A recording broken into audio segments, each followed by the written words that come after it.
Curriculum should not be taken as a rigid pattern. It should rather be looked upon a general outline of the material considered necessary as a part of the learner's training.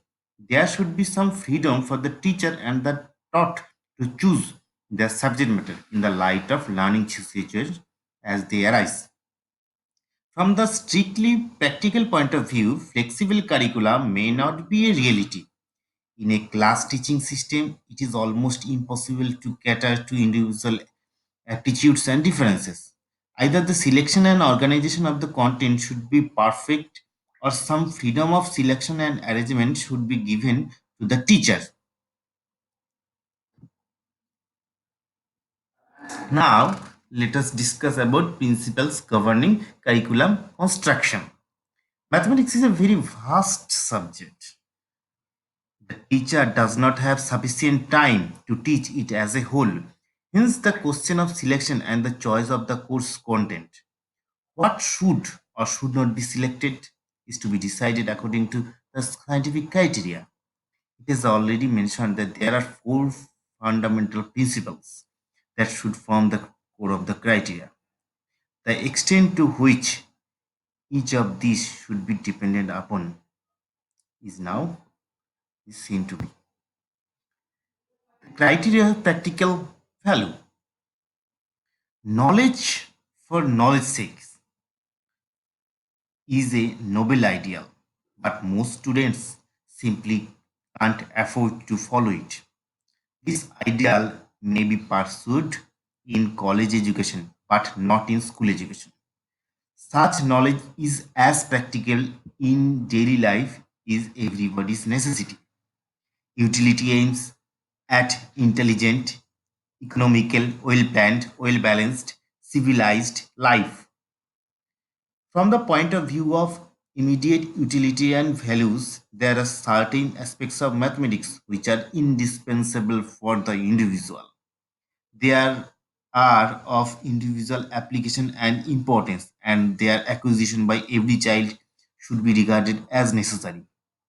As illustration of such distinctly practical value, here may be mentioned the concept of measurement. The four simple rules: percentage, profit and loss, interest areas, taxes, graphs, simple notations of statistics, more common geometric figures, algebra formulae, and the linear equations, mensuration, application of mathematical concepts, and process to problems of everyday life, etc. These attainments should be constitute a very important part of educational equipment of every citizen. The knowledge should enable the people to solve problems that he actually meets in life. The topics directly represent practical value and they have been drawn almost entirely from the field of elementary mathematics. The word utility should not be given a narrow interpretation. Given giving a little broader meaning, it may be said that a topic should be included in the curriculum if it is useful in everyday life, in the study of other subjects, in vocations, or if it is likely to help the people in appreciating the part played by mathematics in the development of civilization in its various aspects, in commerce, trade, industry, engineering, physics, and social sciences. Next, we go to the criteria of preparatory values. The preparatory value is of two kinds.